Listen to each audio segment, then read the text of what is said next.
Okay, we're going to try this again. I know it's kind of weird to see me talking on the screen and then in the little screen, but when I recorded it the first time, it did not work. So, here's going to be a synopsis of what I'm saying.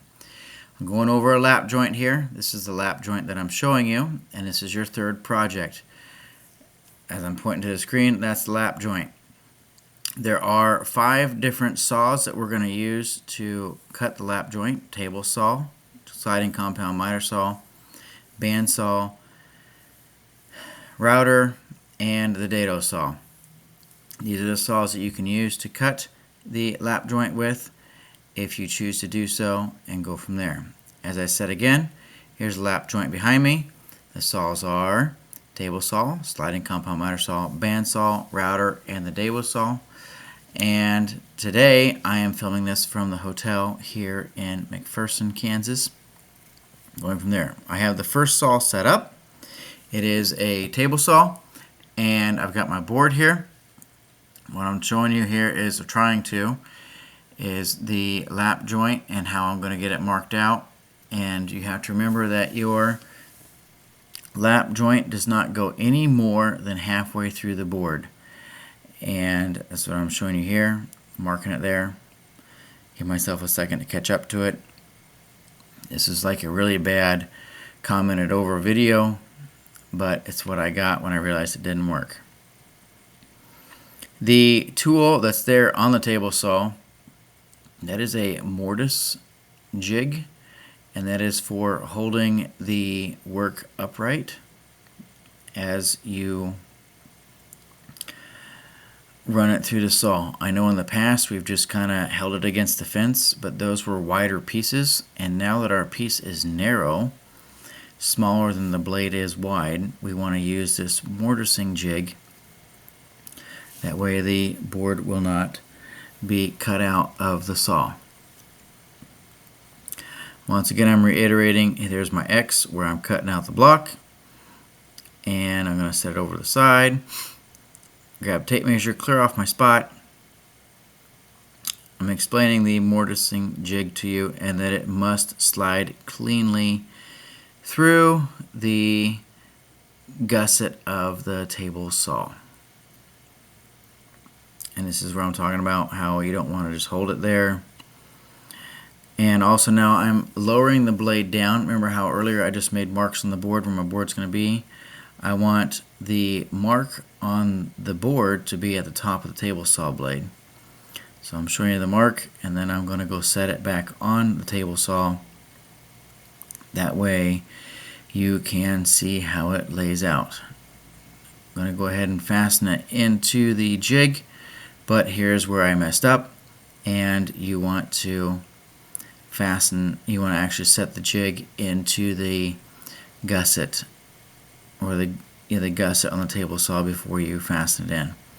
I slid the fence away to the side because you don't need it. The fence is actually a hindrance in this, and so you don't need it. Make sure that you take the piece and get it snug in there, and I'm sliding it up to it with the other pencil mark on the side to see where the blade was going to line up with my pencil mark, and then I can adjust the side to side cut with the mortising or the tenoning jig, and tighten it up, get everything checked there. And then when you push the board through, you do not ever pull it back. Push it through, and don't pull it back across the blade. Even though it's clamped in, you want to make sure that the board does not come back across the blade, because it could kick it. So I'm going to go ahead and release the board from the jig, pull that back. I'm going to show you the board so you can see how that cut it. Right there, up perfectly. And talk about now how I'm going to lay it down and use a miter gauge on the saw. So that way, before I talked about that though, I want to talk about how on your auto creeper you need 4 of these, and it would be wise to do all 4 of them in one shot and not just one at a time. So you want to do all 8 cuts or all 4 pieces, cross members, at the same time, and then come back through and do the cut that I'm getting ready to show you. I had to go grab the miter gauge, so here's the miter gauge. Once again, it needs to slide cleanly and smoothly throughout the gusset there, or the guide on the table saw. And I'm going to zoom in here so you can see what I'm cutting out. Once again, no fence is to be used because you don't want that to get jammed between the fence and shoot it out behind you. I'm going to lower the blade down. That way you can see it. And I'm talking about here now, once again, you don't want that because it's going to shoot back out at you, which could cause injury, and that you don't want that to happen. So slide that to the side. Rotate this around. I'm making my mark so I can see it on the front side of the blade because my mark was backwards. Trying to set this up so you can see the best of both worlds. I'm going to lower the height of my blade down if I didn't do that already, and now I'm going to run my saw through, or run my board through the saw. Gripping that on both sides, and you see how that just kind of flies off there. And now I have successfully made a lap joint or a giant rabbit. And I'm going to fit it together here so you can see how that goes. Fits nice and tight, and that's an easy way to do that.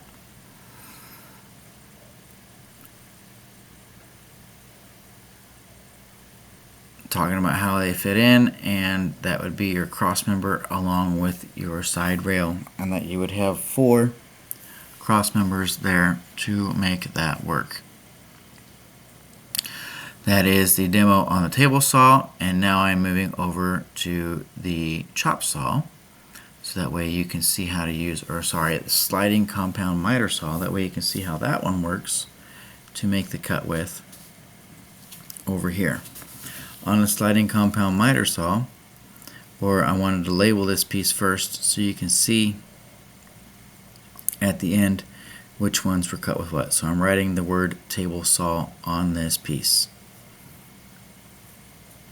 and I'm going to cut it off here. That way you can, when I'm done, you'll have all the different pieces when I'm done. Now, I did realize that when I shot this video, I forgot to hit the unpause button.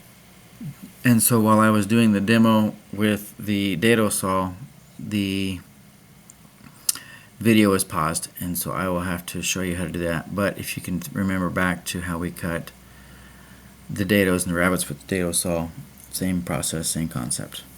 Alright, so I'm marking my second board here. Remember, the cut goes no more than halfway through, so halfway or less. If you start going more than halfway through, you're losing the structural integrity of the board. I'm going to set it up there.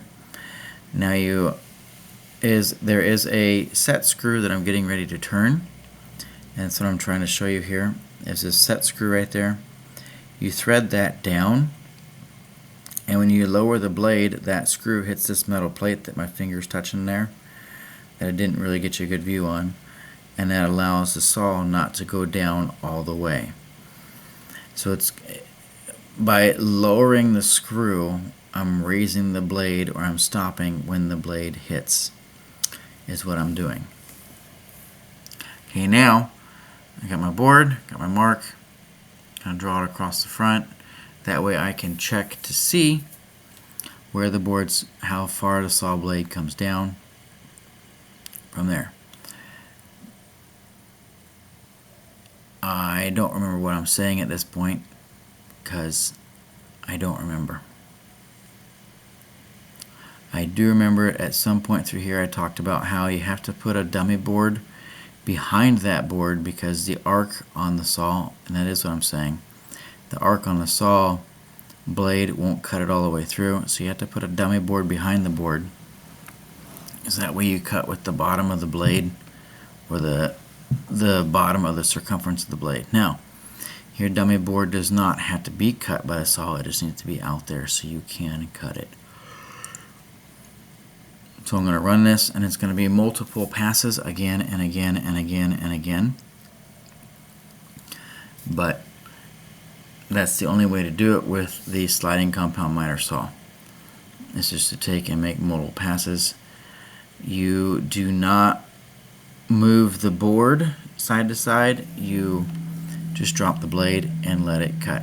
Now I can also take, when I'm done, and make a dado cut or a rabbet in the middle of the board with this saw that I could not do with the table saw. So here we are cutting it. It's meow, meow, meow, but I'll let you envision that sound there because you know what it means, and you can see how I'm just slightly, ever so slightly moving that board as the cut is made.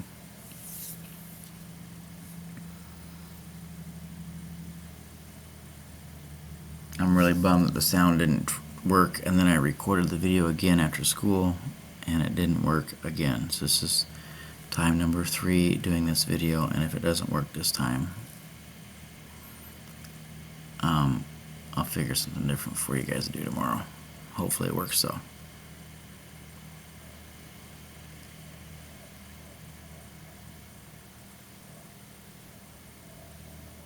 So I'm just smoothing that cut out. Now I am moving the board back and forth along the bottom of the blade just to get it smooth.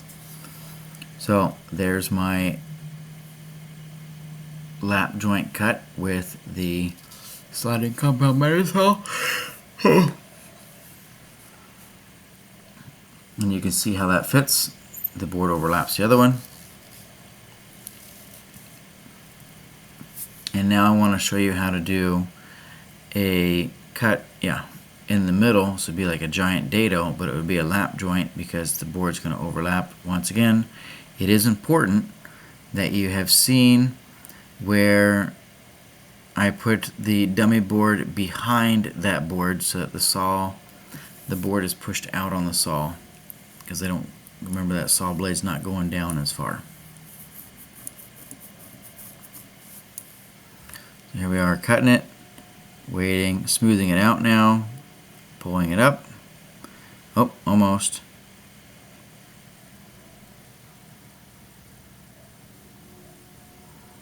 Checking everything out. And you see how that fits in there. It's nice and tight. You do want your lap joints to be tight and not loose. That is important.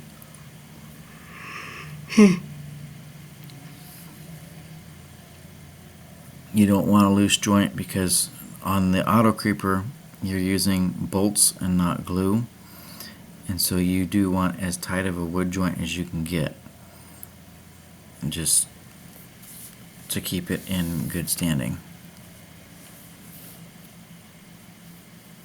Okay, so what I'm doing now is I'm going to cut it off. Oh, remember I can't cut it all the way down through because I did not reset that set screw. If you use the sliding compound miter saw for this cut, I need you, when you're done with your cut, to thread that screw all the way up, because the next person's going to come by and they're not going to realize it, and they're going to jam it down and be mad and probably break the saw because it didn't come all the way down. So now that I've got it realigned and the saw blade drops all the way, I can take it and drop it down. It's pretty simple, pretty easy. Alright, so now I'm going to take and we're going to head over to the bandsaw to do that cut over there.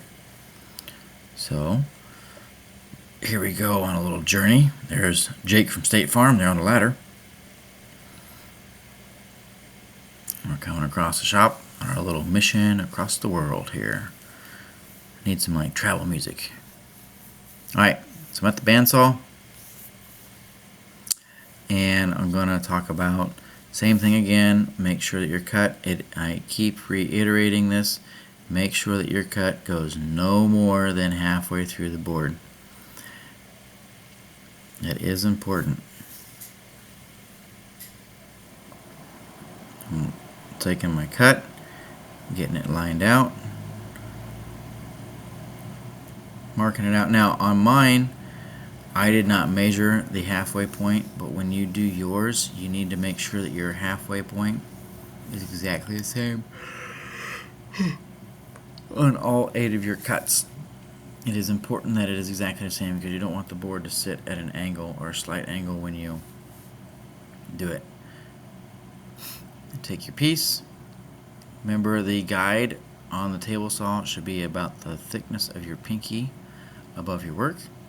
I'm going to take it and I'm going to slide my wood in, and then I'm going to rotate it and slide my board out, but I'm going to make my cut. And this saw, this one is probably the fastest method to do, but it does not give me as accurate of a cut as the table saw or the chop saw. So it is faster, but it's not as accurate. So you have to think about, when you're building your creeper, do you want to go after speed or accuracy, which is very important in what you're doing. Now, I could use the fence on the table saw to help me get a straight cut, but the fence, because the blade is wobbly, it does not always work with that. I mean, the fence gives you a straight edge to push against, but not a straight cut. So you need to choose which method you would like to use on that.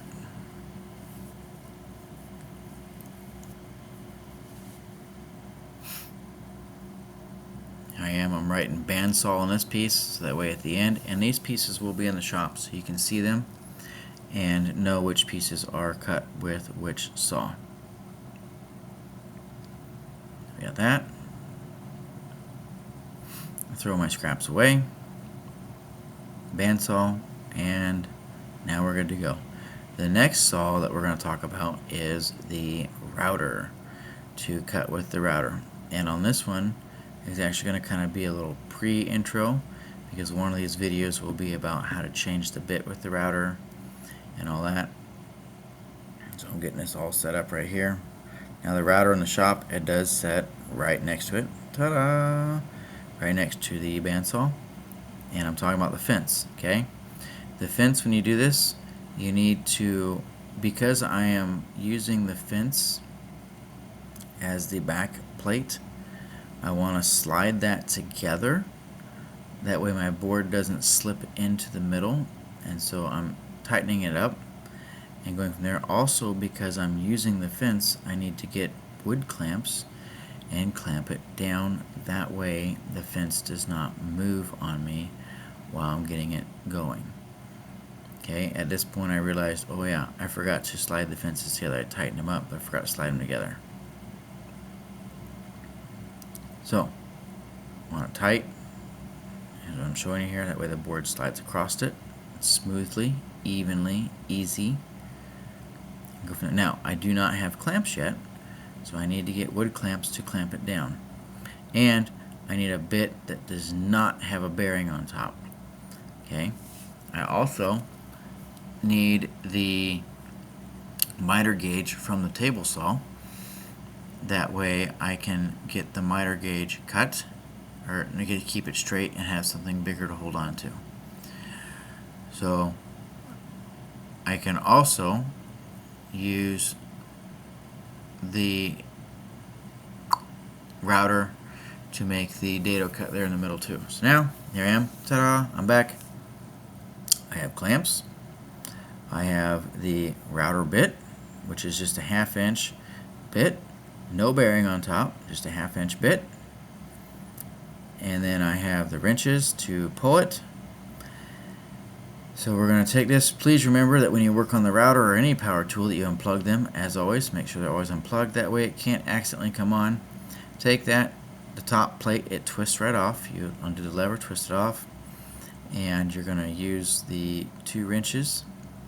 These wrenches are stored in the router bit cabinet, which is back by the gluing table, and you just squeeze them together. The bit is put on snug or good and tight. I don't need it on there super hard with that, and go from there. What I'm showing you here is that the bit was a 1/4 inch shank, and what I'm needing is a 1/2 inch shank. So the collar I pulled out, it doesn't fit on the collar that I had, because 1/4 inch hole and a 1/2 inch shank does not fit in that hole. So you need to be able to take it and shove it into the hole, tighten it back down. Once again, do not rip down on this so much that I can't get it off. Okay, I'm gonna take it, tighten it down, and I'm just gonna use one hand and squeeze it together. Okay, if you need to use both hands, that's okay, but remember, somebody has to be able to get that undone at some point, and if you get on so tight I can't undo it. Now your top, remember, you wiggle it, okay, and then it should just all of a sudden it spins on. Do not force that top on. It'll just slide right up and down. Alright, now I've got this, and I'm gonna check my depth. Okay, and this is when I realize, or I'm marking it out because I'm getting ready to check my depth here, and I'm getting it all marked out. I'll draw the beautiful X on there. That way I can see what I'm taking out. That's a bad board, so I color it in and go from there. Okay, so I got my board. With the router, you're limited at how much of a bite you can take at once. Taking that full bite would be a little much. Now I know that there's blade there, and like, well, there's blade there, you could take it. Yes, there's blade there. No, the router cannot take it. So I'm locking this in so it takes a smaller bite, and it's always better to take small bites at a time. Alright, now you will see me here in a second. I'm going to get everything lined up, and then I clamp the back of the router fence down. That way you can, what I'm doing too is I'm lining up the router fence so that I know how far it goes on. Getting this all lined up. It's going to be awesome. Getting the clamp set up so that it goes on tight. Some of you, when you get out into the world, you will have a fancier router table where the fence, it's got sliding locks on it and it just locks itself down. Those are really nice. That's not what we have. We have the type of fence where you have to apply clamps and move it to where you need it, which is okay. It works. I'm jockeying the fence just a little bit. Now remember, it doesn't have to be square on the table because the fence is straight, so it can be crooked and still cut a straight line. That is important there. Tighten that out.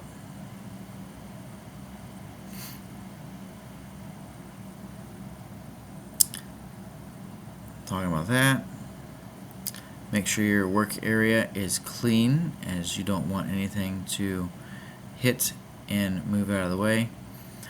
I was going to use that, but then I realized it's the wrong one because it's for the finger jigs. I don't want to chew up that one. And right here you're going to see me make the first pass, which is fine. I would recommend, and this is where I came back and used the miter gauge in a minute here. Oh, I gotta turn the power back on. Oh, gotta actually trip the power back on. There we go. I would recommend using the miter gauge when you do this, okay? So I made my first cut. It worked great, okay? Went nice and slow. That's not a time lapse, it's slow, okay? It's great, but because I had blowout. Second cut, I screwed up, and you see it kick, okay? That's because I should have started at the end of the board like I'm doing here and worked myself in. The wood was caught on the back side of that blade and it sucked it through and blew it out. Not what I want. So always work from the top of the board in, and you always want to feed the work from right to left. Okay, I'm raising the blade. This is where you could use this saw to make a rabbet cut or and a dado cut, which would be fine, but because I am doing a lap joint, This one it takes so much time, but it can be done. This is something I could use. Alright? Once again, showing you all the blowout that I have there and that I have to raise it again. So now I've made 6 passes at this point to make this one cut, and I got to make 3 more yet again. Right? Cutting it, making my pass, and we're good. Okay? Once again, downside to using the router is on the one side it looks really, really good, but on the other side I had a whole lot of blowout there, which is not cool. That's not the kind of cut that I want for my furniture. I understand it's an automotive creeper and oh, whoop-de-doo, but that's just not something that I want to have on my products, because I take pride in what I'm doing and I don't want to have a shoddy workmanship going on there. So, talking about how it jumped on me while I was doing it, and you just want to take your time and use it and go from there. I am also talking here about how you could use the router to make that dado cut and have a lap joint in the middle if you so choose to do so. I mean, it doesn't have to be done, but you could. Alright, and to do that cut I need to move my fence because the router is now in the way, or the fence is in the way of the router.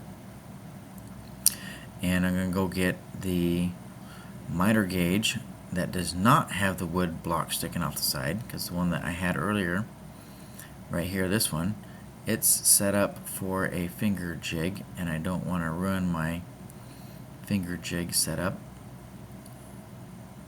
I'm like, let me go get a different miter gauge. So I pause this and boom, I'm back. And this is when I forgot to hit the unpause button after I did that. Sorry guys. And recap. So I showed you the table saw, sliding compound miter saw, bandsaw, and router to make the cuts of a lap joint. Alright? You did not see the dado saw. I apologize for that. If you need to see the dado saw, I would love to show you in class, in person in class, whenever you get a chance. I would love to show you that. But all that said, of the 3, I would recommend using the table saw because it gives you a nice smooth cut. It's easy, it's quick, it's fast once you have everything set out. If your table saw is busy and you have to choose between a table saw and sliding compound miter saw, or sorry, if you had to use a sliding compound miter saw you could, but remember it takes multiple passes and it's hard. It's not hard, it just takes more time. But it is more precise than the bandsaw, which the bandsaw works, but it gives you a rippled cut and it's not as accurate as the other one, but it is faster. So you decide, are you after speed or are you after precision? The router works, but it takes so many times to go at pass after pass after pass after pass. Is it really worth your time? And then the dado saw, which you didn't see, to make the cut, it goes quick, it's easy, and it's simple, and I can use the fence to butt it up against it and then work myself to it. So that's what I have for you. I want to thank you for your time, and I hopefully hope that you enjoyed this video on the lap joint as I copied over or voiced over myself because it didn't work the first time. So thanks, have a great day.